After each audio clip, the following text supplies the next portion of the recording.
Vamos a comenzar con una oración en el nombre del Padre, y del Hijo, y del Espíritu Santo. Pater noster, qui es in celis, sanctificetur nomen tuum, adveniat regnum tuum, fiat voluntas tua, sicut in cielo et in terra. Panem nostrum quotidianum da nobis hodie, et dimite nobis debita nostra, sicut et nos dimitimus debitoribus nostris, et ne nos inducas in tentationem, sed libera nos a malo. Amen. Gloria Patri et Filio et Spiritui Sancto, sicut erat in principio et nunc et semper et in saecula saeculorum. Amen. In nomine Patris et Filii et Spiritus Sancti. Amén. Muy bien. ¿Comenzamos entonces, Marisa, Denise? Comenzamos, padre. Con mucho gusto. El tema entonces, como usted ya indicó, es las 7 cartas en el Apocalipsis que aparecen en el capítulo 2 y 3 de este libro. Ya hemos hecho un programa previo sobre los apóstoles marianos de los últimos tiempos, que tenía relación con este tema, y sería esto como una segunda parte de aquel programa que se realizó hace algunos meses. Y es muy interesante este tema porque tenemos que contemplar el Apocalipsis como un libro profético. Es un libro que cuando fue escrito por el apóstol San Juan, quien murió más o menos en el año 100 después de Cristo, pretendía que no se quitara ni se pusiera nada de más y nada de menos, como dice en el epílogo del libro, en el capítulo 22. Y quien pueda interpretar este libro como un libro profético recibirá grandes bendiciones, muchas bendiciones. El problema del Apocalipsis es que está lleno de símbolos. Es un lenguaje simbólico, pero no debería tener una interpretación simbólica o una interpretación puramente alegórica, porque eso ya no sería más palabra de Dios.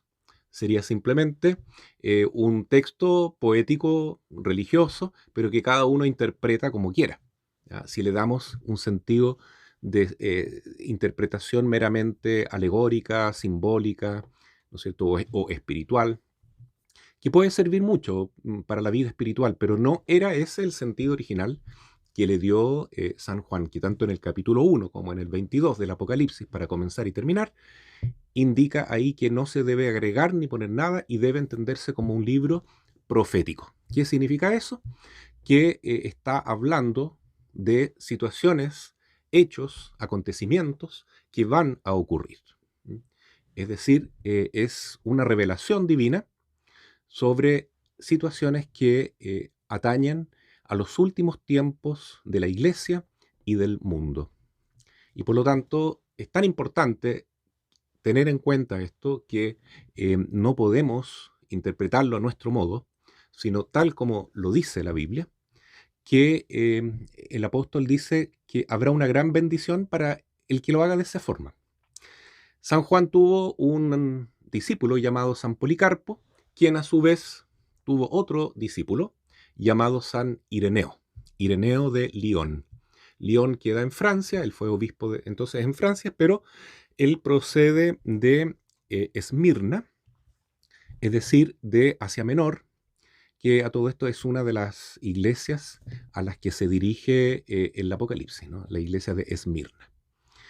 Así es que, habiendo dicho esto como introducción de que es un libro profético, un libro que nos habla de acontecimientos que van a venir, entendemos que esta carta a las 7 iglesias que aparece en un espacio tan importante del Apocalipsis como es al principio mismo, ¿no?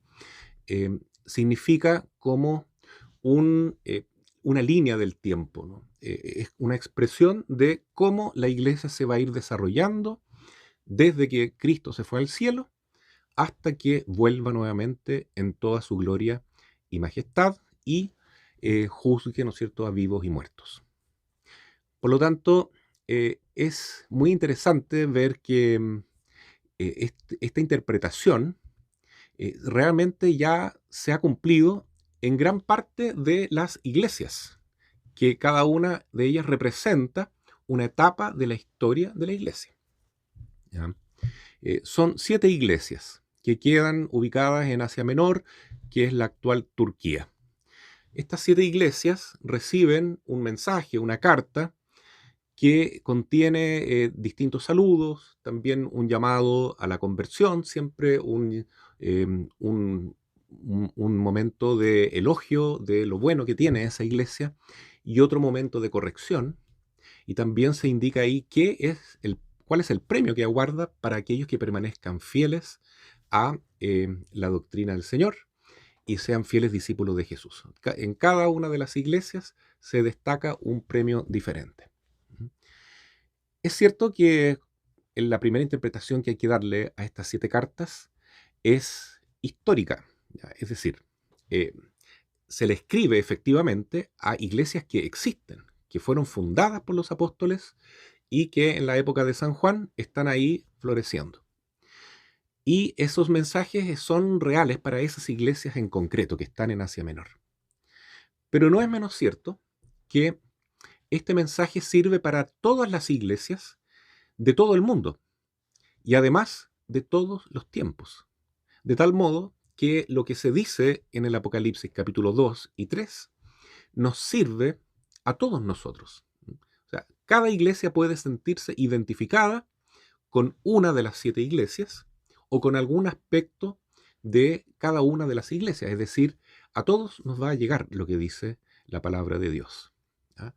Eso es, en primer término, muy importante dejarlo claro.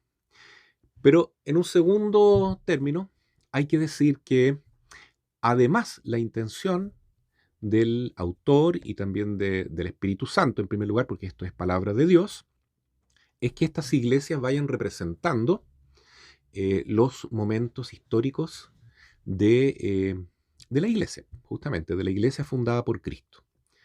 Insisto, desde el momento en que Él parte al cielo, ¿no es cierto? Y hasta el momento que culmina el fin del mundo, ¿no es cierto? Ya. Entonces, ahí tenemos 7 iglesias que serían 7 períodos de la historia de la iglesia. ¿Mm? Y vamos a ir analizando y viendo en cada una de ellas que efectivamente lo que dice en las primeras iglesias ya se cumplió, está ahí. ¿Mm? Es un lenguaje simbólico, por supuesto, ¿no? Alguien puede decir, pero es una interpretación amañada, qué sé yo. No, no es así. Eh, es algo simbólico, pero no menos real. ¿Mm?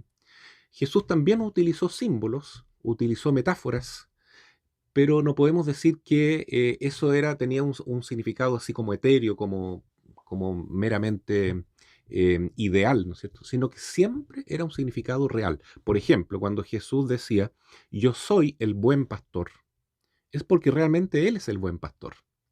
Pero no significa que Jesús andaba cuidando ovejas todo el tiempo, ¿no? Cuando Jesús dice, yo soy la puerta, realmente Jesús es la puerta, porque por medio de Él llegamos a la salvación, al cielo, al Padre Eterno. Pero no significa que Jesús sea una puerta, es un ser humano, es Dios hecho hombre, ¿no? ¿Me entienden? Entonces, cuando se usan estos símbolos, hay que entender que no porque sea un significado, un signo alegórico, va a tener un significado alegórico, ¿no? Sino que el significado es real. ¿Mm? Lo que se quiere decir es algo totalmente real. Cuando Jesús dice, yo soy el pan vivo bajado del cielo, bueno, ahí sí que es literal, porque en la Eucaristía tenemos a Cristo, pan vivo, bajado del cielo. ¿Mm? Pero no es que Jesús, cuando está hablando en ese momento, quiera que pensemos que Él es un pan. No, no, Él es un hombre, es Dios hecho hombre. Ya, entonces, en resumen, ya, el significado que tiene el Apocalipsis es totalmente real. ¿Ya? No es histórico, en primer lugar, sino que profético, es decir, indicando acontecimientos que van a suceder desde el momento en que San Juan lo escribe. ¿Mm? Ya. Esa es la introducción.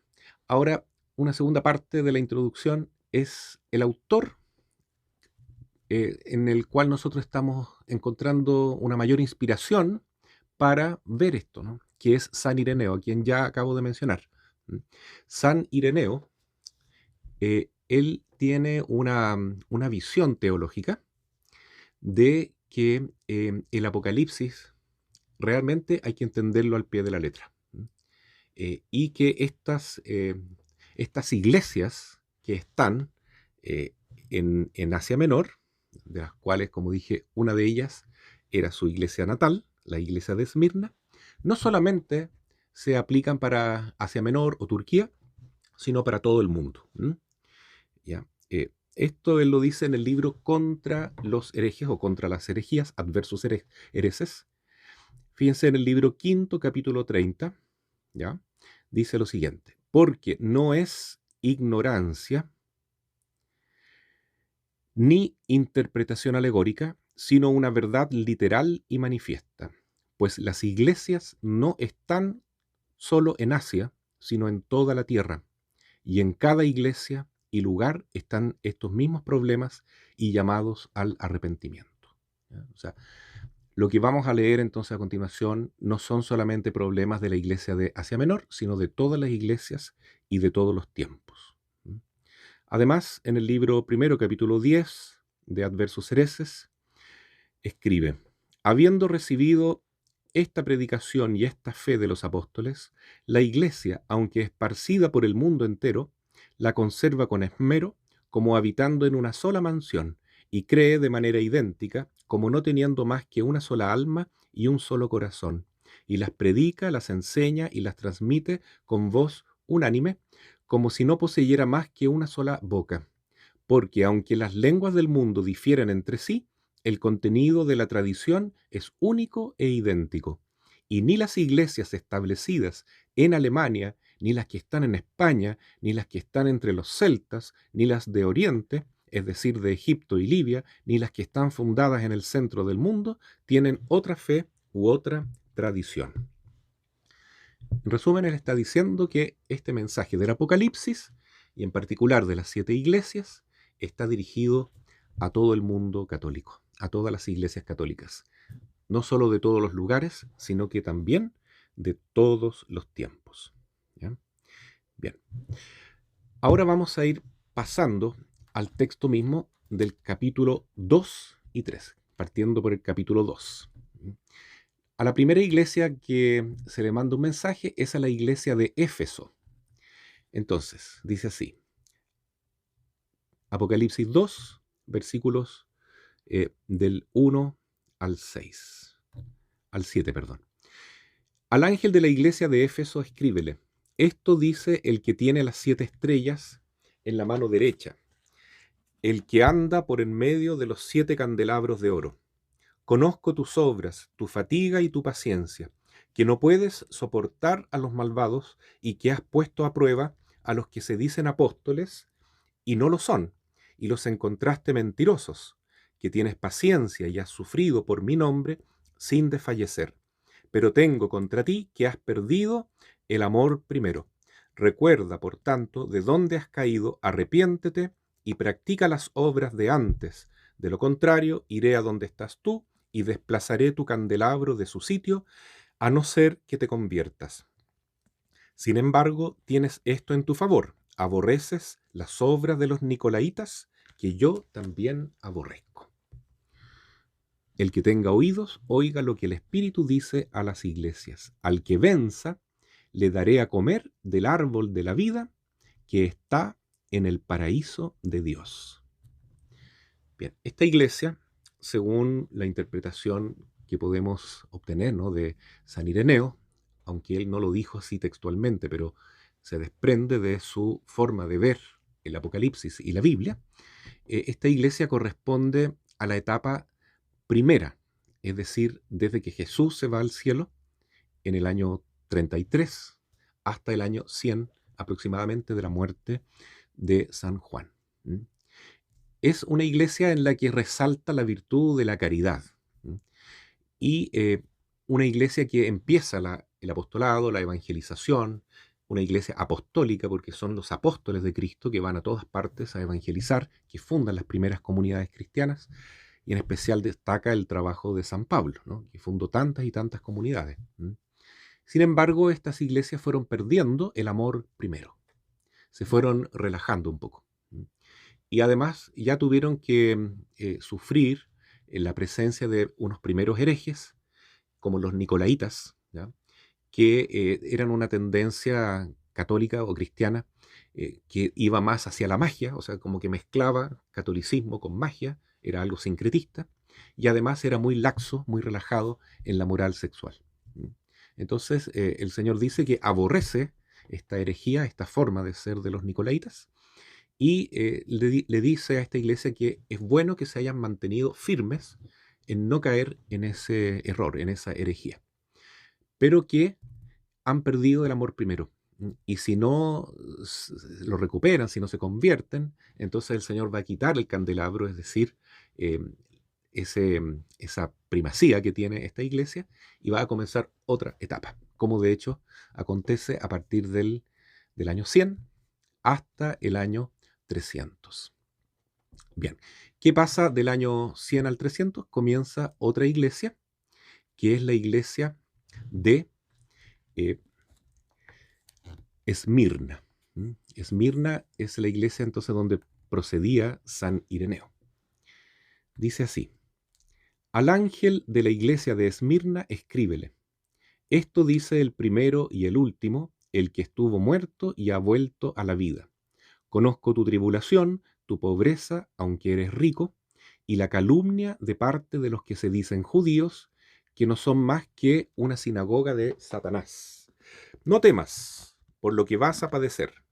El diablo os va a encarcelar a algunos de vosotros para que seáis tentados y sufriréis tribulación durante 10 días.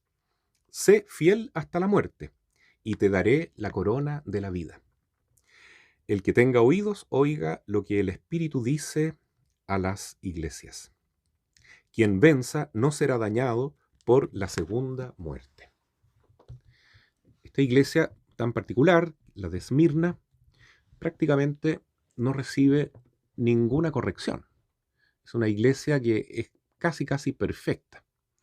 Tal vez le falta un poquitito de fortaleza, entonces el Señor incita a que tenga más confianza, más esperanza. Entonces, mientras la virtud que se acentuaba en la primera iglesia de Éfeso era la caridad, el amor, ahora el Señor pide que esta iglesia se mantenga en la esperanza en medio de la tribulación, porque entre el año 100 y el año 300, aproximadamente, 330 por ahí, sufre muchas persecuciones la iglesia de Cristo. Habla de 10 días de persecuciones, y precisamente fueron 10 emperadores que durante esos 2 siglos castigaron a la iglesia del Señor con crueles persecuciones. Es el tiempo en que surgen los mártires, que mueren en todo el Imperio Romano, especialmente en Roma, particularmente cuando los llevan al circo romano para que los coman las fieras, o los queman vivos, les cortan la cabeza, los crucifican. Y el Señor entonces dice que ellos van a sufrir mucho, pero que se mantengan firmes en la fe y no teman, porque van a recibir un premio muy grande, que es nada menos la corona de la vida, y no conocerán la muerte segunda. No conocerán la muerte segunda, que significa eh, que no van a ir al infierno, ¿no? Eso es la muerte segunda en el Apocalipsis. Pero la corona de la vida es algo tan bonito porque significa en el fondo resurrección, ¿ya? Lo mismo que el premio que se le da a la iglesia de Éfeso a aquellos que se mantengan fieles. Se les dice que les daré a comer del árbol de la vida, que está en el paraíso de Dios. Entonces, a todos aquellos que sean santos en este tiempo de prueba, de persecución, en particular en la iglesia de Esmirna, se les va a dar esta corona de la vida y la bendición de no conocer la muerte segunda, es decir, ya no se van a poder ir al infierno.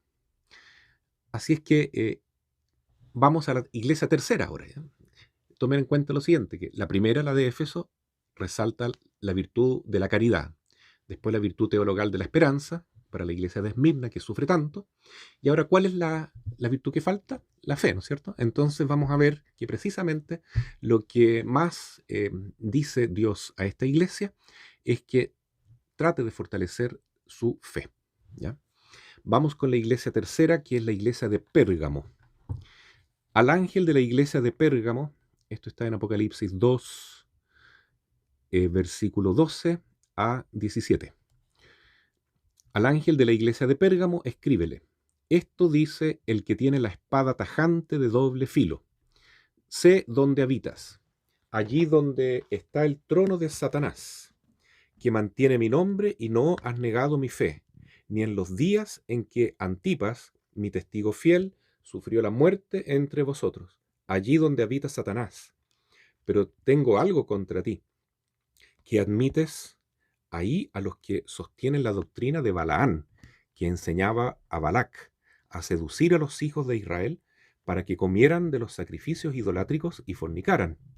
También tienes tú seguidores de la doctrina de los Nicolaitas. Por lo tanto, arrepiéntete. De lo contrario, iré enseguida donde estás tú y lucharé contra ellos con la espada de mi boca. Al que tenga oídos, oiga lo que el Espíritu dice a las iglesias. Al vencedor le daré también una piedrecita blanca y escrito en la piedrita un nombre nuevo que nadie conoce, sino el que lo recibe. Bien, este es el mensaje a la iglesia de Pérgamo, que es un llamado en el fondo a mantenerse fiel a la doctrina, a conservar la sana fe. La doctrina del magisterio de la iglesia se empieza a desarrollar en este tiempo que ya no hay tanta persecución, pero sí que tiene que sufrir la aparición de muchos herejes, ¿no? Como por ejemplo alrededor del año 300 viene este gran hereje Arrio, que decía que Jesucristo no es Dios, ¿no? Es solamente una criatura, la más importante, pero no es Dios. Se le dice hijo de Dios, pero no es de naturaleza divina, solamente el Padre celestial sería Dios. Esa herejía se extendió por todas partes y causó un estrago muy grande en la Iglesia Católica.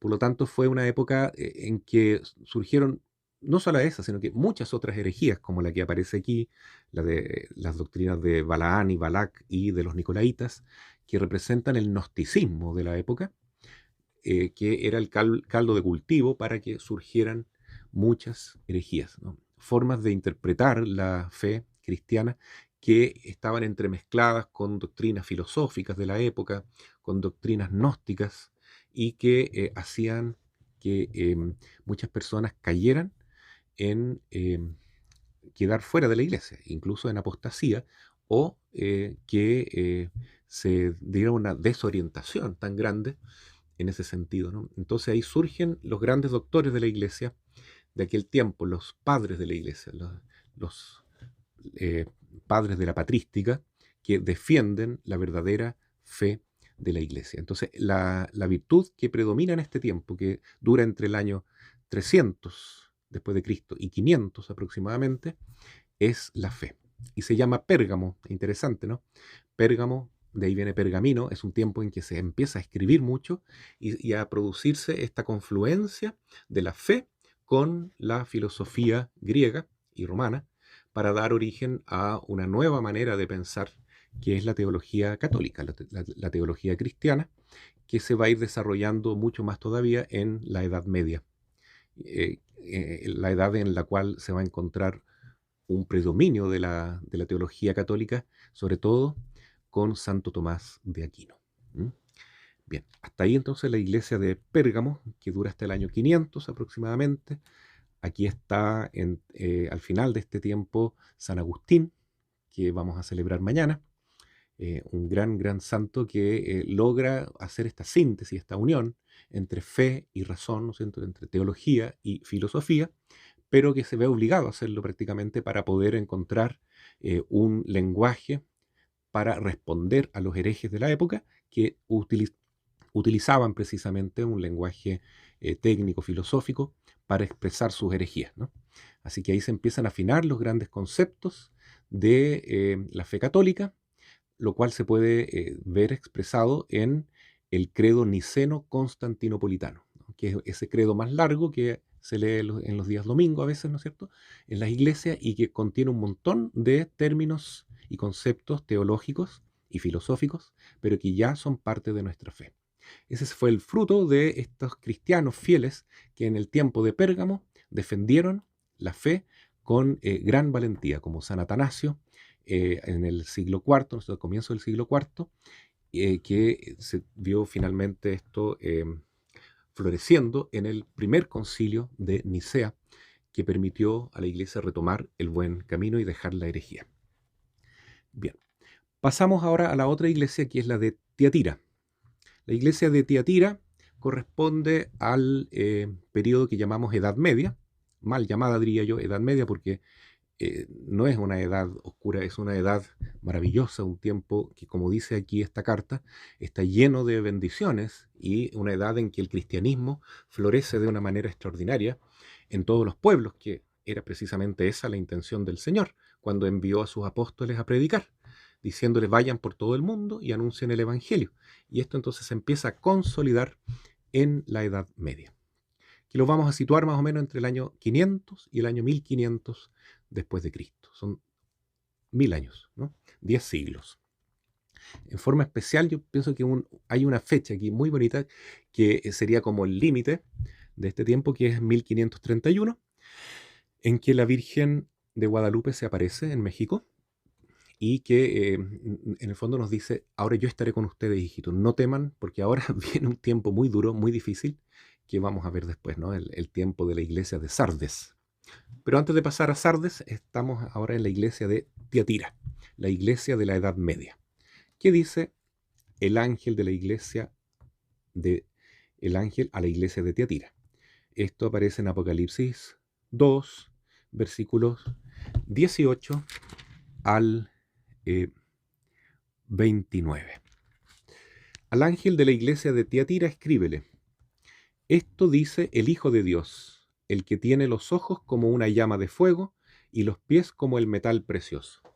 Conozco tus obras, tu caridad, tu fe, tu servicio, tu paciencia y tus últimas obras mayores que las primeras. Pero tengo contra ti que toleras a esa mujer, Jezabel, que se dice profetiza y que enseña y seduce a mis siervos a fornicar y comer lo sacrificado a los ídolos. Le he dado un tiempo para que se arrepienta, pero no quiere arrepentirse de su fornicación.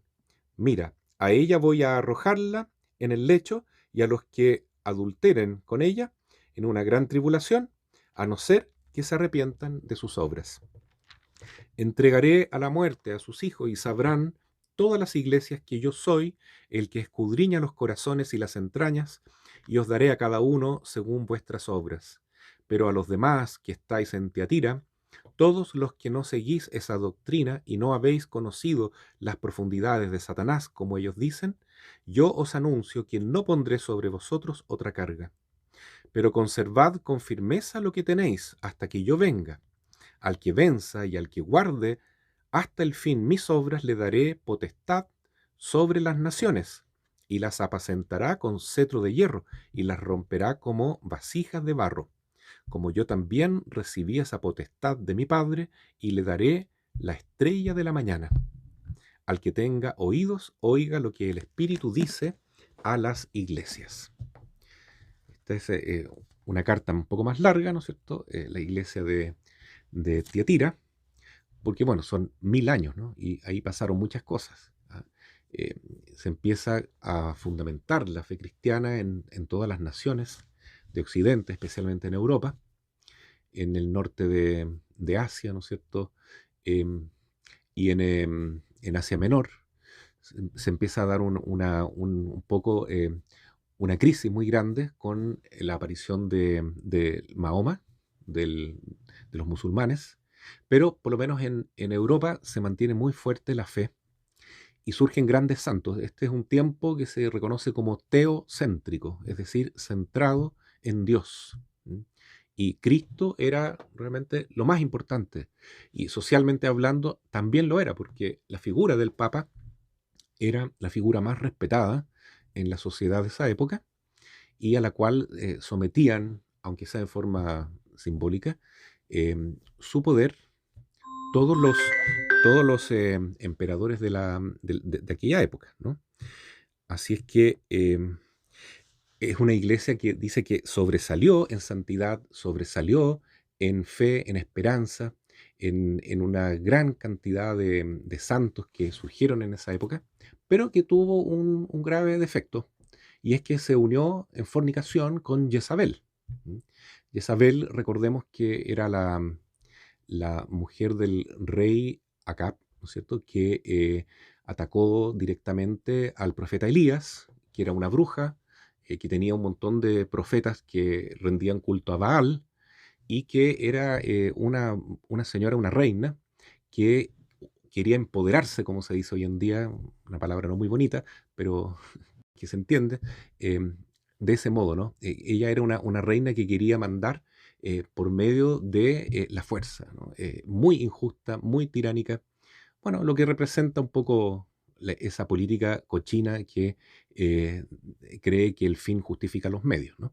El problema de la Edad Media fue eso, que la Iglesia católica estaba muy unida al poder político. ¿Mm? Entonces esa unión con el poder político de alguna manera corrompe en gran medida la vitalidad religiosa de la Iglesia católica. ¿Mm?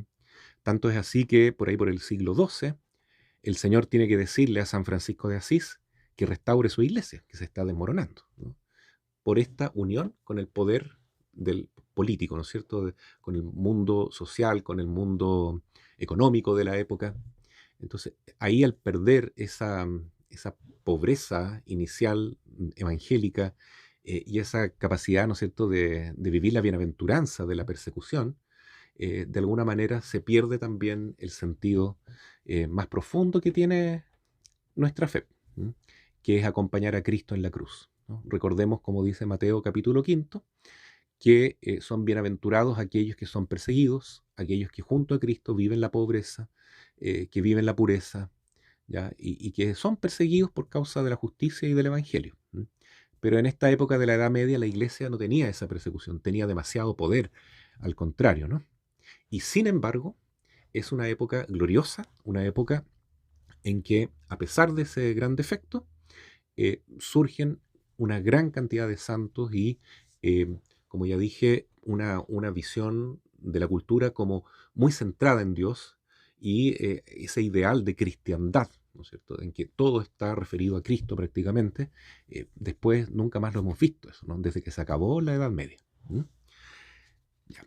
Pero el premio que se le da a los que se mantienen fieles, ¿no es cierto?, a los que conservan su fe, como dice aquí en el versículo 25, conserven con firmeza lo que tienen hasta que yo venga, es muy grande, ¿no?, el premio. ¿Mm? Al que venza, dice, y se mantenga firme con mis obras, le daré potestad sobre todas las naciones. ¿Mm? O sea, los que venzan van a reinar. Uno dice, ¿y cómo van a reinar? ¿De qué manera van a reinar? Bueno, porque van a resucitar. Van a resucitar.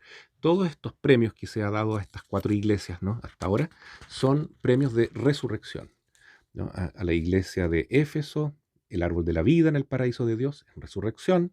A la iglesia de Esmirna se le dice la corona de la vida y no conocerá la muerte segunda, es también resurrección. A la iglesia de Pérgamo, a los que venzan se les dará el maná escondido, la piedrecita blanca, es decir, una nueva identidad como santos resucitados.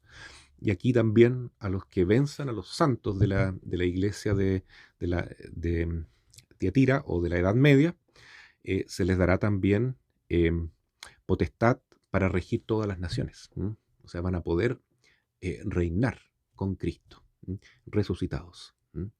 Después, esto se explica un poco más adelante. Pasamos al capítulo 3 del Apocalipsis, y aquí estamos con la iglesia de Sardes. ¿M? La iglesia de Sardes es una iglesia que empieza a decaer bastante. ¿M? Con el Renacimiento, ¿no es cierto? ¿Renacimiento de qué? Renacimiento de ese humanismo pagano de los griegos, de los romanos. Se acaba la Edad Media como una edad oscurantista, según la visión de los iluministas, ¿no es cierto?, que creen que con los tiempos modernos ahora vuelve la luz y todo se centra en el mismo hombre. Dejamos a Dios a un lado y el hombre empieza a ocupar el centro de las atenciones, especialmente la razón humana. ¿Ya? Eso se nota sobre todo en la Revolución Francesa en 1789, ¿cierto? Con esos gritos de libertad, igualdad, fraternidad, y poniendo a una mujer en los templos católicos, simbolizando que es la diosa razón, la razón humana la que vale ahora, ¿cierto? Ese humanismo bastante ateo, anticristiano, es el que predomina en esta época de Sardes, y que de alguna forma también contamina a la misma iglesia cristiana, como vamos a ver en este mensaje que es bastante profético y también bastante actual, porque en mi opinión estamos todavía nosotros viviendo en la iglesia de Sardes y estamos más bien al final de esta iglesia, de esta etapa. ¿Mm? Pero todo lo que dice aquí lo vemos claramente reflejado en nuestra época. ¿Mm? Vamos entonces a la iglesia de Sardes, que es del capítulo 3 del Apocalipsis, del versículo 1 al 6. ¿Ya? Recordemos que si la Edad Media, ¿no es cierto?, terminaba aproximadamente en 1500, y con esta fecha tan especial y tan significativa de 1531 con Nuestra Señora de Guadalupe.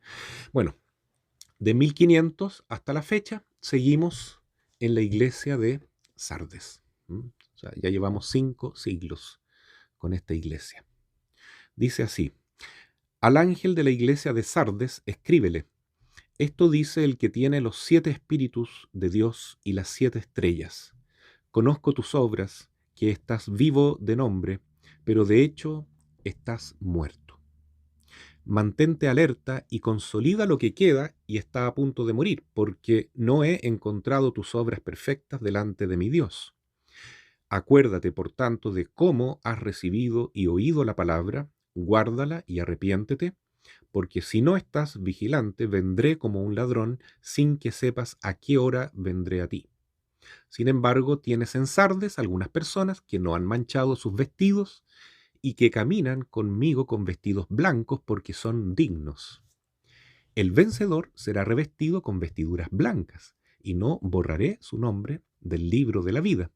Confesaré su nombre en la presencia de mi Padre y delante de sus ángeles.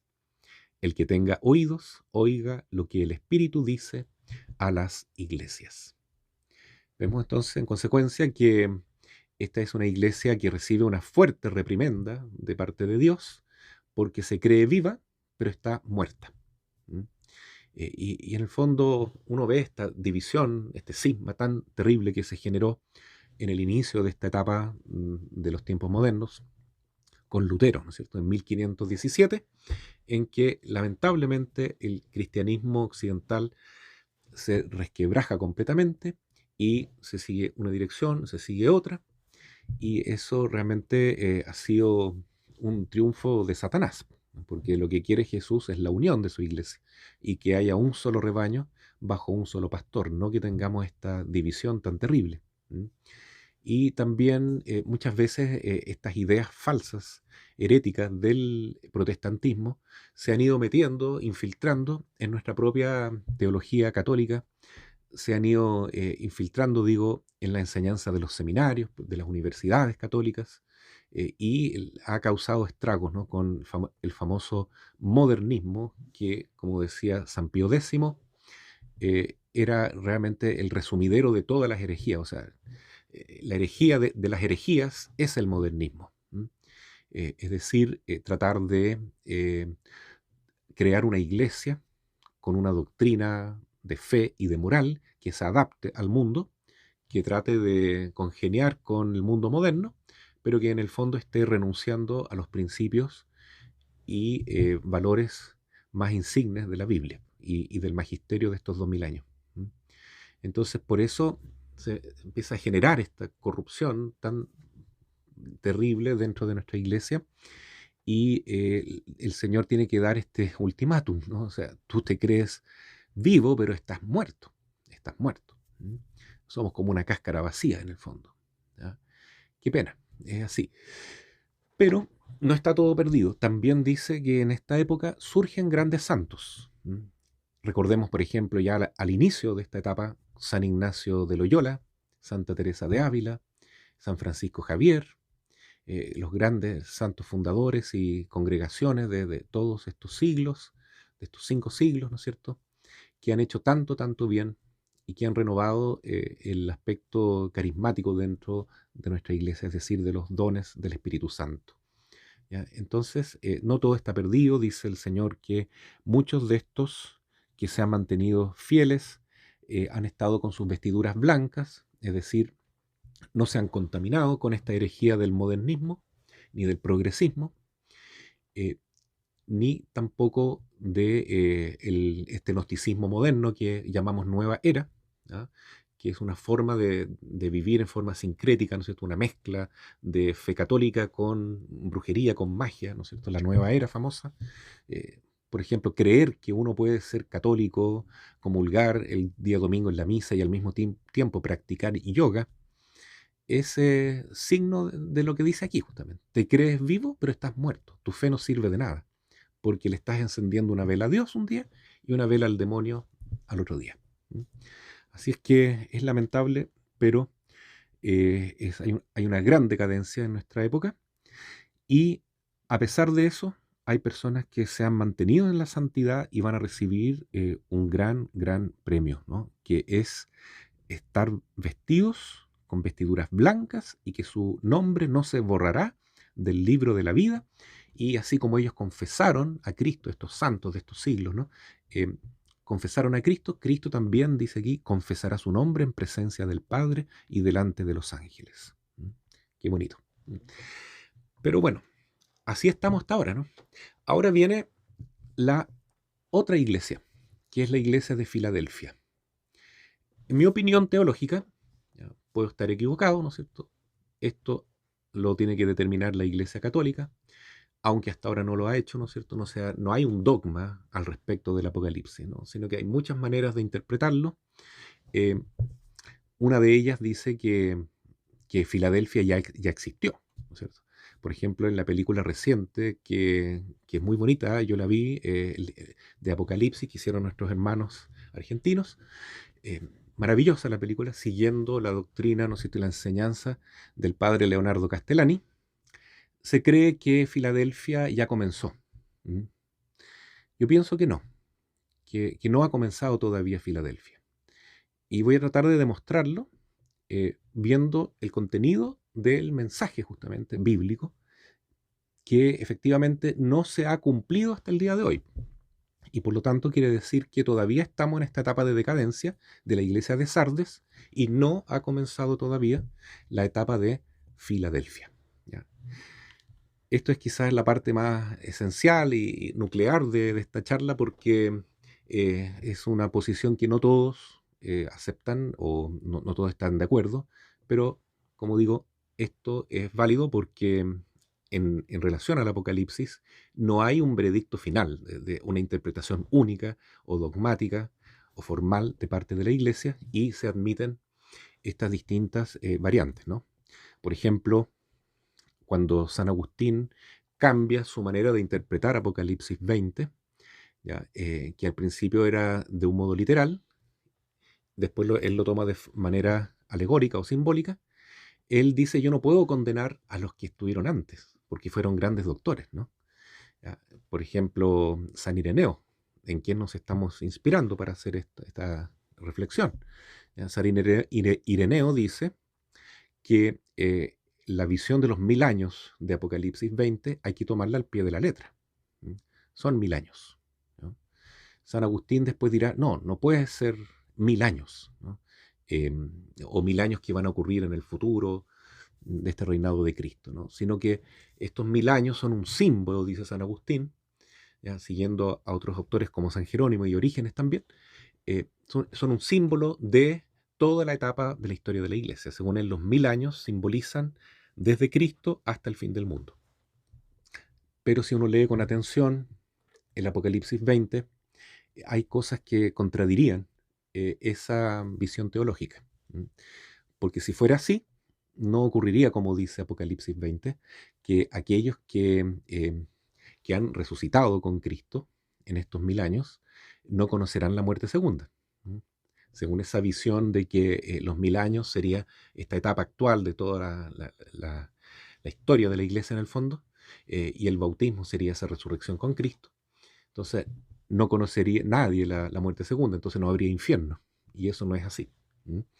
Entonces, pienso que la visión de San Ireneo es muy interesante, es muy poco conocida en nuestra iglesia católica, pero es interesante por lo menos decir eso. Yo no estoy afirmando en esta charla de que eso es lo correcto. o hay que pensar así, o ese es el camino que debemos seguir. Yo me someto a lo que diga la Iglesia, pero sí que es una visión que se tomó desde San Juan, que escribió este libro, hasta San Agustín, en el siglo V. Es decir, la inmensa mayoría de los primeros padres de la Iglesia pensaban que el Apocalipsis había que tomarlo al pie de la letra en ese sentido, ¿no? Y que si van a ver estos 1000 años es porque son 1000 años del reinado de Cristo. ¿Ah? Y que cuando decimos, Padre nuestro, venga a nosotros tu reino, estamos pidiendo efectivamente que el reinado de Cristo venga a la tierra. Hágase tu voluntad en la tierra como en el cielo. Y si tanto pedimos esto en oración, ¿cómo va a ser que el Señor no lo va a conceder? ¿No es cierto? Quiere decir que ese es el propósito del Señor, ¿no? Que su Hijo Jesús reine en este mundo, como dice Apocalipsis 20, por lo menos en los últimos 1000 años, ¿ya? Eh, con, eh, con, una, con una bendición tan grande para toda la iglesia, para toda la tierra, ¿no es cierto? Eh, Porque realmente ahí van a estar actuando los santos de una manera extraordinaria. Pero sí también ahora, en la iglesia de Filadelfia surgen grandes santos que serán santos marianos. La iglesia de Filadelfia es una iglesia em, de, de los hijos de María, donde predomina el triunfo del corazón inmaculado de María. Y por eso pienso que todavía no se ha dado esta iglesia de Filadelfia, no ha comenzado aún. Porque la Virgen dice en Fátima y en numerosas apariciones aprobadas por la iglesia, que después de una serie de tribulaciones que vamos a pasar en la iglesia y en el mundo, finalmente, dice ella, mi corazón inmaculado triunfará y habrá un tiempo de paz en la tierra. ¿Ya? Y ese tiempo de paz, yo opino que es este tiempo de Filadelfia, tiempo en el cual nuestra madre va a reinar con su corazón inmaculado, tiempo en el cual ella va a eh, engendrar a estos hijos muy especiales de su corazón, que son los santos marianos de los últimos tiempos, que profetizó muy bien San Luis María Griñón de Montfort en el Tratado de la Verdadera Devoción. ¿Mm? Así es que es muy bonito poder verlo de esta manera, según mi punto de vista, y vamos ahora a la iglesia de Filadelfia. Apocalipsis 3, de los versículos 7 al 13. Al ángel de la iglesia de Filadelfia escríbele: esto dice el santo, el veraz, el que tiene la llave de David, el que abre y nadie puede cerrar, y cierra y nadie puede abrir. Conozco tus obras, mira que he puesto ante ti una puerta abierta que nadie puede cerrar, porque aunque tienes poca fuerza, guardaste mi palabra y no negaste mi nombre. Mira, te daré a algunos de la sinagoga de Satanás que dicen ser judíos, pero no lo son, sino que mienten. Haré que ellos vengan y se postren ante tus pies y conocerán que yo te he amado. Porque has guardado mi mandato de perseverar, yo también te guardaré a la hora de la tentación que va a venir sobre todo el mundo para probar a los habitantes de la tierra. Voy enseguida, conserva lo que tienes, para que nadie arrebate tu corona. Al que venza, le haré columna en el templo de mi Dios, y no saldrá fuera nunca más. Escribiré sobre él el nombre de mi Dios, el nombre de la ciudad de mi Dios, la nueva Jerusalén, que desciende del cielo desde mi Dios, y mi nombre nuevo. El que tenga oídos, oiga lo que el Espíritu dice a las iglesias. Extraordinario, entonces, es el mensaje de la carta a la iglesia de Filadelfia, porque no contiene ninguna reprensión, ninguna corrección. Es una iglesia perfecta. Es una iglesia que vive completamente las bienaventuranzas, la persecución, la pobreza, la pureza. Es una iglesia muy amorosa, muy apostólica.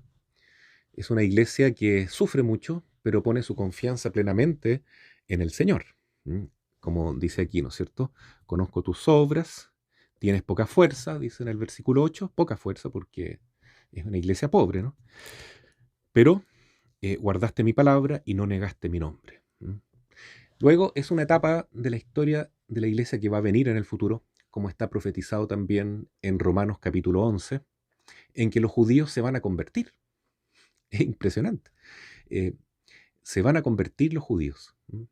Aquí el Señor lo dice a través de esta palabra como los miembros de la sinagoga de Satanás, que se dicen ser judíos, pero no lo son, sino que mienten. Sin embargo, en esta etapa vendrán a postrarse ante los pies de la iglesia de Filadelfia y reconocer que yo te he amado. O sea, ahí recién van a descubrir que Jesús es el Mesías y se van a convertir nuestros hermanos judíos. Y ya no van a ser más sinagoga de Satanás, sino que van a ser cristianos.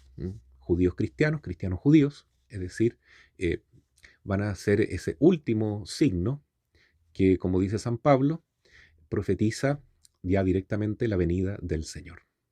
El último signo antes de la venida de Cristo es la conversión del pueblo judío. Pero como dice nuestra madre en su gran aparición de Ámsterdam, 1945-1958, ella es Nuestra Señora de todos los pueblos y a través de estos santos marianos de los últimos tiempos, no solo hará con que se conviertan sus hijos judíos, sino también sus hijos musulmanes, sus hijos budistas, sus hijos hinduistas, sus hijos ateos, muchos de ellos también se convertirán. Todos estos de la nueva era van a reconocer su error eh, y van a haber grandes señales, ¿no?, de iluminación de las conciencias, ¿no?, de toma de conciencia de qué es realmente la Iglesia Católica y que nosotros verdaderamente somos pecadores y que recuperamos ese sentido de pecado, ¿ya?, que como decía Pío XII, lamentablemente se perdió. El gran pecado de nuestra época, decía Pío XII, es haber perdido la conciencia de pecado. Bueno, recuperar la conciencia de pecado es reconocer que necesitamos un Salvador, que necesitamos arrepentirnos. Y por eso esos apóstoles de los últimos tiempos en la iglesia de Filadelfia van a ir por todo el mundo llevando la palabra de Dios, el consuelo, la sanación a los corazones, el perdón en el sacramento de la confesión. Va a ser algo impresionante. Hoy en día se toma muy poco en serio el sacramento de la reconciliación. Bueno, en la época de Filadelfia se va a dar de forma predominante esto, ¿no? O sea, la gente va a buscar la confesión, se van a querer todos estar reconciliando con Dios, sanando de sus heridas, de sus pecados, convirtiéndose de veras, ¿no? Y va a ser muy bonito que el demonio va a ir perdiendo fuerza en muchos corazones y mucha gente se va a preparar para lo que viene después, que es la llegada del anticristo y la gran tribulación. Esa tribulación primera que viene en el inicio de la iglesia de Filadelfia probablemente está muy cerca. Ya es algo que ya estamos viviendo. De alguna manera hemos ido experimentando en los últimos tiempos, en los temas de salud, en las guerras, en los problemas económicos, en el desajuste de los gobiernos, en esta perdición que hay, desorientación absoluta, muchas veces en la juventud, no todos por supuesto, hay muchos jóvenes cristianos buenos y que están reavivando su fe, pero también hay mucha perdición, ¿no?, en el plano de la sexualidad mal entendida, mal llevada, la drogadicción, ¿cierto? Ese sentirse pequeños dioses en medio del mundo.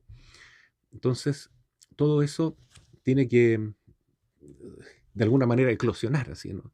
Va a haber una tribulación, ya la estamos viviendo, ¿ah?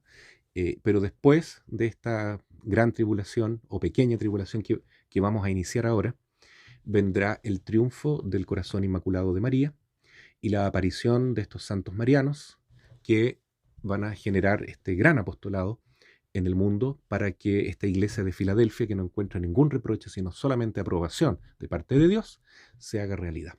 Es el tiempo del triunfo del corazón inmaculado de María, tiempo de conversión de muchos pueblos y nuestra madre va a ser madre de todas las naciones. Va a ser algo tan bonito que realmente vale la pena esperarlo con cariño, con esperanza, ¿no es cierto?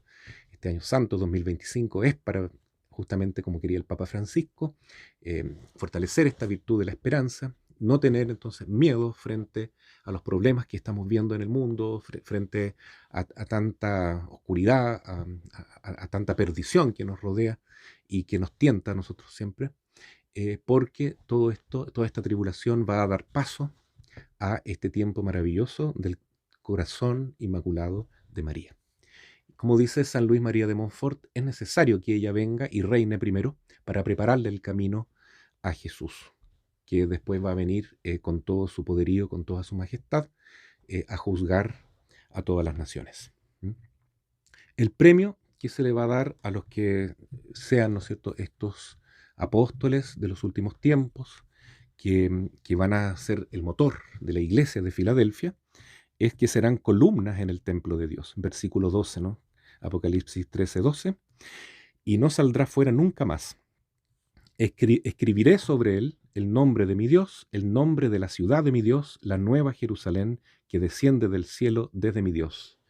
Y un nombre nuevo, es decir, esta ciudad de Dios que desciende del cielo es María, ¿no? Escribiré sobre él el nombre de María. María es la ciudad de Dios. Así la reconocían los padres de la iglesia, ¿no? Esta verdadera nueva Jerusalén es nuestra Madre María, Madre de la Iglesia, como se la reconoce también en el Concilio Vaticano II. Y también es nombrada nuestra Madre en el versículo 8, ¿no? Dice que abriré ante ti una puerta que nadie podrá cerrar. Esta puerta del cielo, así lo dice también una de las advocaciones de las letanías marianas, es María. Esa puerta que nadie podrá cerrar. El que sea un hijo consagrado a la Madre, 100%, ya cruza esa puerta que es María y nadie le podrá hacer volver atrás, por decir así. Ya está salvado de alguna manera porque la Madre nos tiene amarrados a su regazo, nos tiene encadenados a ella, como dice San Luis María Griñón de Montfort, porque esa es la verdadera consagración mariana, estar encadenados con estas cadenas de amor al corazón de nuestra Madre. Esa es la gran puerta abierta que se va a dar y que no se podrá cerrar para aquellos que acepten, ¿cierto?, seguir este camino mariano. Bueno, ¿cuándo termina la iglesia de Filadelfia? Termina en el momento en que llegue el anticristo. ¿Ya? Y ahí surge una primera tribulación muy grande que dura 3 años y medio, que está reflejada en el Apocalipsis claramente en varios capítulos, especialmente en el capítulo 12, y una suerte también de gran tribulación, que son otros 3 años y medio, donde ahí el anticristo se va a manifestar de la manera más cruel y más terrible. Pero ahí va a ser cuando el Señor vuelva en toda su gloria y majestad, montado en un corcel blanco junto con todos sus santos que lo acompañan también en corceles blancos, como aparece Apocalipsis capítulo 19, para juzgar a las naciones y para hacer que este anticristo y el falso profeta, que van a hacer tanto daño, se vayan al infierno y nunca más salgan de ahí. Inclusive el arcángel Miguel dice al comienzo del capítulo 20, con un lazo, con una cadena, va a amarrar al dragón rojo de 7 cabezas y lo encerrará por 1000 años. Entonces, hasta ahí es la iglesia de Filadelfia. Y comienza con esta venida del Señor, con esta parusía, la iglesia de la Odisea. La palabra la Odisea es interesante, también lo es Filadelfia, ¿no? Filadelfia significa amor entre hermanos, la Odisea significa juicio de los pueblos. Laos, pueblos, dicaios, juicio. Este juicio de los pueblos dura 1000 años, porque como dice la segunda carta de Pedro, en capítulo 3, para el Señor 1000 años nuestros son un día. O sea, el día del Señor dura 1000 años nuestros. Y así está reflejado en Apocalipsis capítulo 20, lo dice 6 veces, que este tiempo, que es el reinado de Cristo acá, durará 1000 años. Es cierto que hay un milenarismo, varios milenarismos, que han sido algunos condenados por la iglesia y otros que han sido puestos así con tarjeta amarilla tirando para roja, ¿no?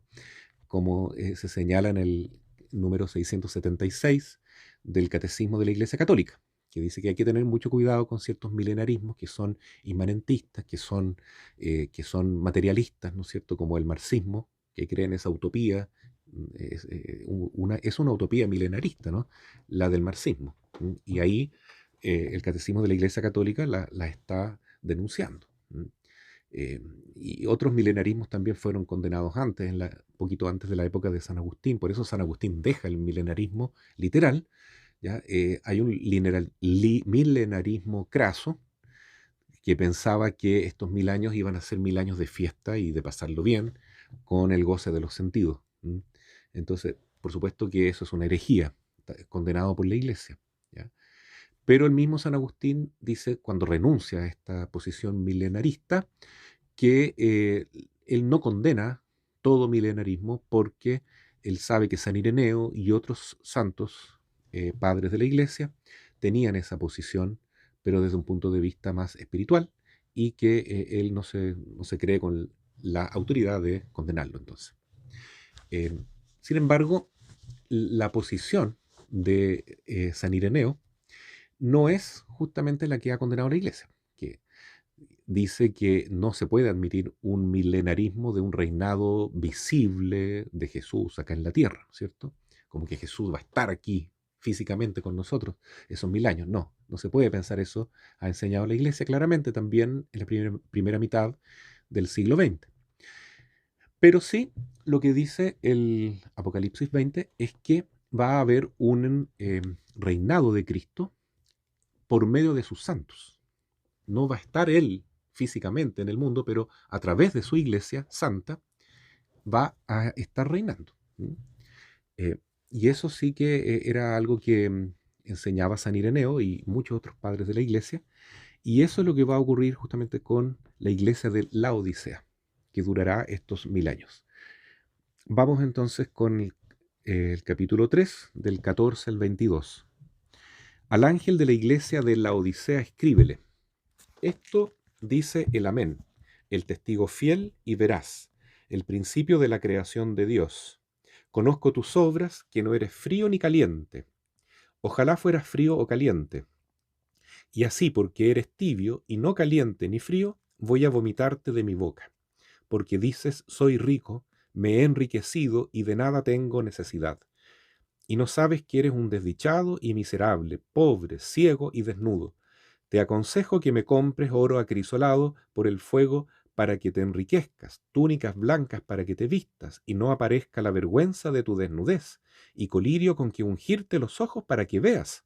Yo a cuantos amo los reprendo y castigo, por tanto ten celo y arrepiéntete. Mira, estoy a la puerta y llamo. Si alguno escucha mi voz y abre la puerta, entraré en su casa y cenaré con él y él conmigo. Al que venza le concederé sentarse conmigo en mi trono, igual que yo he vencido y me he sentado con mi Padre en su trono. El que tenga oídos, oiga lo que el Espíritu dice a las iglesias. Bueno, esta interpretación de que los 1000 años van a ser un tiempo de un reinado de Cristo maravilloso en la tierra, como dice San Ireneo, en la cual ya van a haber algunos santos que han resucitado y que van a estar ayudando a que las personas que van naciendo en esta época, que empiezan a poblar la tierra, de nuevo, ¿no es cierto? Porque después de la gran tribulación casi va a estar completamente despoblada, ¿no es cierto? Va a quedar un tercio de los habitantes de la tierra apenas. Pero ya en este milenio se va a empezar a poblar de nuevo la tierra, y esta gente nueva que va a ir naciendo será gobernada, será orientada, guiada por los santos que son resucitados con esta primera etapa de la venida del Señor, que dice en Apocalipsis 20, ¿no? Que reinarán 1000 años en el nombre de Jesús y con Jesús siempre. Sin embargo, este tiempo tan precioso en que el demonio va a estar amarrado en el infierno, por lo tanto no va a poder hacer daño en el mundo, va a haber seguramente un auge maravilloso en todos los sentidos, social, económico, por supuesto. Nadie va a pasar necesidad. Por eso dice aquí la palabra que te crees rico, te crees que no te falta nada, pero sin embargo estás desnudo y eres pobre, y realmente debieras sentir vergüenza de esta mediocridad, porque no eres ni frío ni caliente. Entonces, llama la atención, por un lado, de que este sea el tiempo del reinado de Cristo en la tierra, que dura 1000 años, antes de su venida última, definitiva, ¿no es cierto?, para juzgar finalmente a todos los que resucitan. Pero, ¿por qué se da esto, no? De que esta etapa es así, es una etapa de tibieza. ¿M? Es porque pueden coexistir estas dos realidades, ¿no? Por un lado están los santos, con su condición de cuerpo resucitado o transformado, guiando a la iglesia en esta Jerusalén que se ha renovado, como dice en otros lados del Apocalipsis. Pero por otro lado está también todo este mundo que está puesto a prueba, ¿m? Y que tiene que tomar una decisión. ¿Van a ser de Cristo o van a estar contra Cristo? ¿M? Es cierto, el demonio no los va a tentar, pero van a tener la concupiscencia, van a tener la tendencia al mal igual, por el pecado original. Y ahí entonces se va a ir generando esa suerte de acostumbramiento con los bienes que tenemos, bienes sociales, nadie pasa necesidad, bienes espirituales, bienes morales, pero no va a haber a lo mejor una búsqueda fervorosa del Señor. Ya con tanta comodidad, con tanta relajación, el corazón se va a ir poniendo tibio, que es lo que efectivamente ocurre a esta iglesia de la Odisea. Es bastante misterioso y eso hará con que al final de este tiempo va a ser soltado el demonio nuevamente, como dice también Apocalipsis 20, ahí hay que leerlo con calma, y habrá una confrontación final, ¿no?, del demonio con mucha gente que va a seguir este camino satánico y van a querer atacar a los santos de Dios que están en el lugar de la ciudad santa, de esta Jerusalén que va a ser renovada, ¿no? ¿Mm? Y ahí entonces se va a producir ya la venida definitiva del Señor, va a caer un fuego que va a producir una gran conflagración y entonces el Señor ya va a hacer que todos resuciten para juzgarlos. A unos primero, a otros después, de acuerdo a el grado de santidad que tienen, o de condenación. Los últimos que van a ser juzgados, ¿no es cierto?, que van a venir del mar por algún motivo, dice así Apocalipsis 20, muchos de ellos van a ser condenados, ¿no? Se van a ir al infierno. Pero dice que el que venza, le concederé sentarse conmigo en mi trono, al igual que yo he vencido y me he sentado con mi Padre en su trono.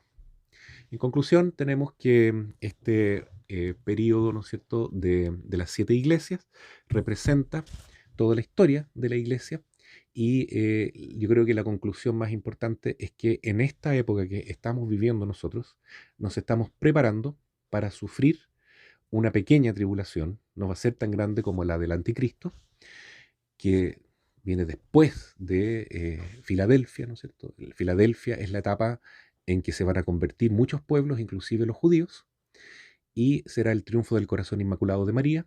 Y ahora, en este momento, la madre ya está escogiendo a sus hijos que la van a servir, que le van a ayudar para el inicio de esta etapa de Filadelfia. Entonces, este es el tiempo en que tenemos que consagrarnos a nuestra madre para que ojalá ella nos escoja para ser sus instrumentos en la nueva etapa en la cual ya estamos de alguna manera en el límite, ¿no? Yo creo que estamos en una agua que no es ni río ni mar, ¿no? Estamos como en el límite, a punto de comenzar la etapa de Filadelfia, según mi humilde opinión. No sé, puedo estar equivocado, pero como digo, cuando la iglesia se manifieste a través de la congregación de la doctrina de la fe, yo siempre voy a someter mi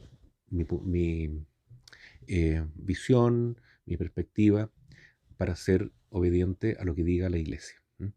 Pero desde lo que dicen los padres de la iglesia, como San Ireneo y otros, lo que dice la Biblia, lo que dicen las apariciones marianas y lo que dice la propia lógica, yo diría que todavía la venida del Señor no está tan cercana, es decir, la parucía. Muchos dicen que ya viene, que esto es el próximo año, que le ponen fecha, y no.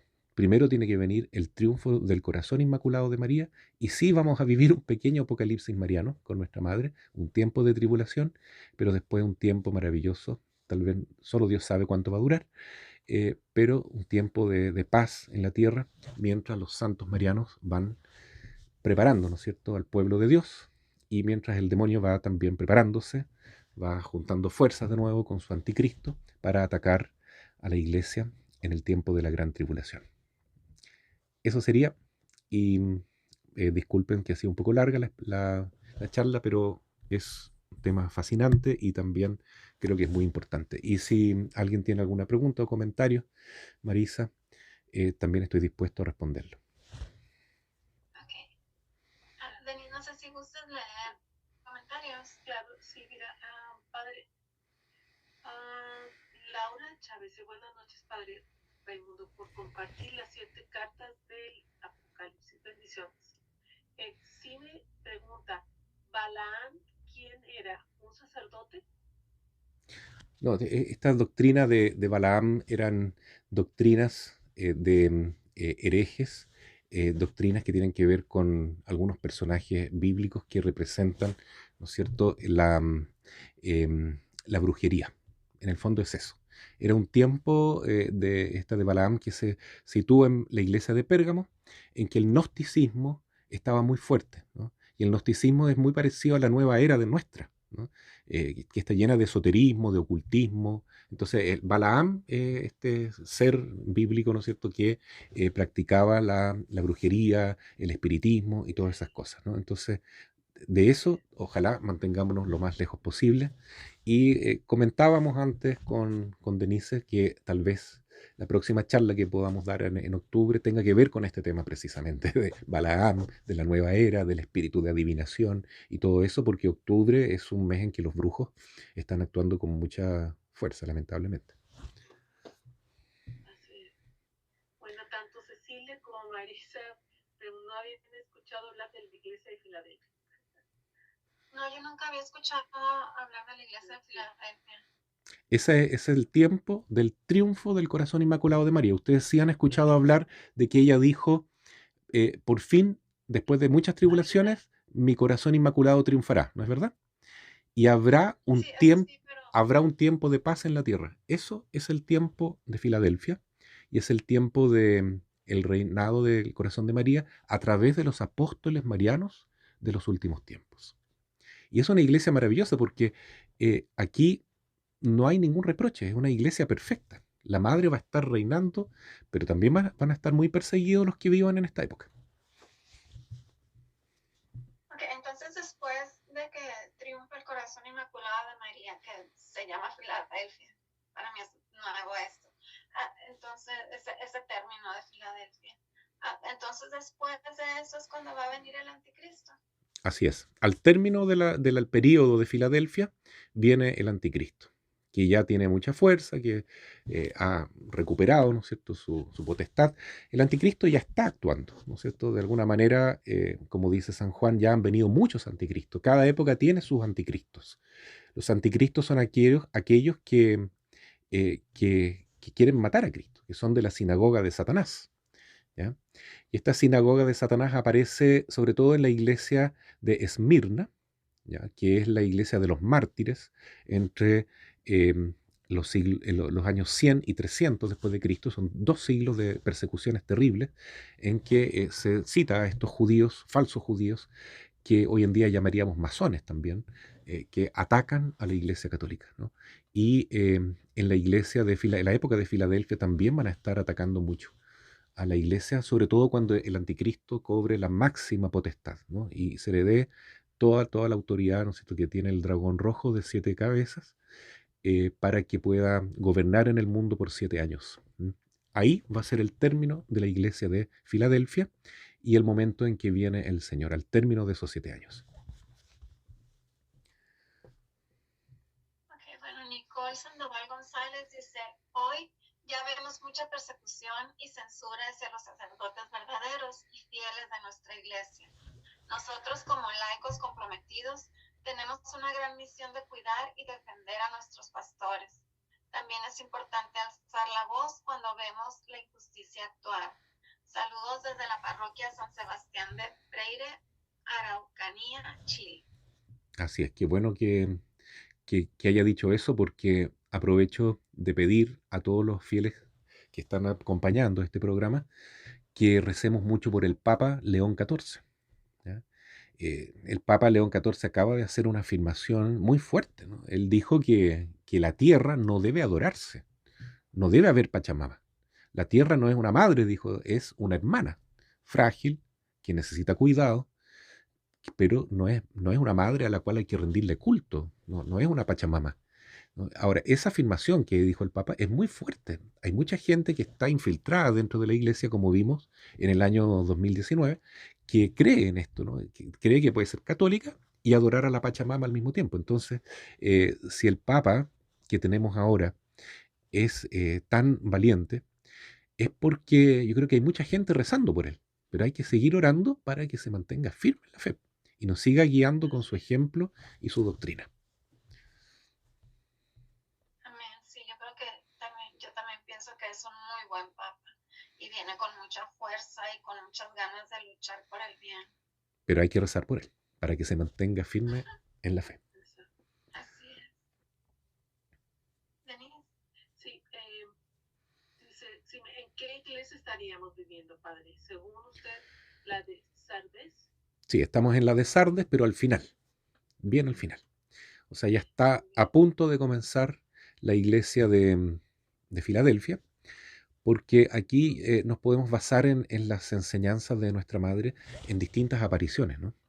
Ella dice en Fátima que después de un tiempo de grandes tribulaciones y también signos de apostasía al interior de la iglesia nuestra católica, y de grandes convulsiones mundiales, entonces después de estas tribulaciones va a venir el triunfo del corazón inmaculado de María, y que en este momento eh, el demonio se está manifestando sobre todo a través del comunismo, ¿no? Y de todas estas derivaciones del comunismo que vemos hoy en día a través de estas doctrinas tan odiosas, ¿no? Que dividen a las personas, como esto de las ideologías de género, por ejemplo, todas esas cosas que los neocomunistas están apoyando. Entonces, esa es una forma claramente odiosa en que el demonio está actuando. Y también el anticristo se manifiesta a través de la masonería, que actúa en forma oculta, pero haciendo un daño terrible a la iglesia y metiendo tantas ideas equivocadas que hoy en día, ¿no es cierto?, están floreciendo, como la nueva era, por ejemplo.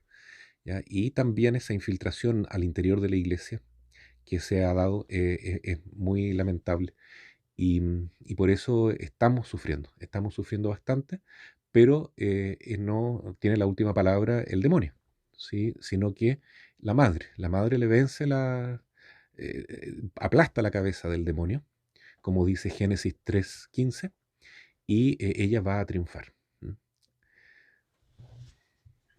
Bueno, padre, entonces pudiera ser que si ya estamos terminando la época Sardes. de Sardes, Mm.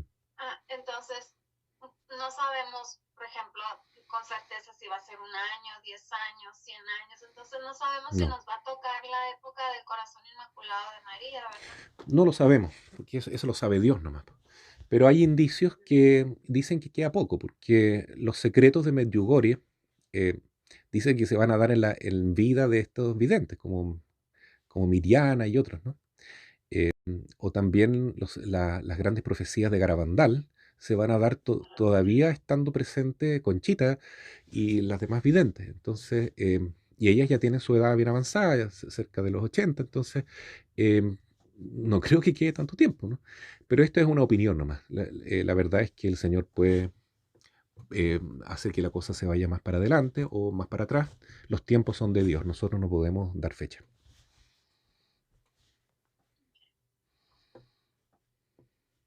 Luisa Garrido de Chile dice que Dios lo bendiga, Padre Raimundo, y la Santísima Virgen María lo cubra y proteja. Gracias, Sí, Luis. Padre, yo también deseo lo mismo para usted.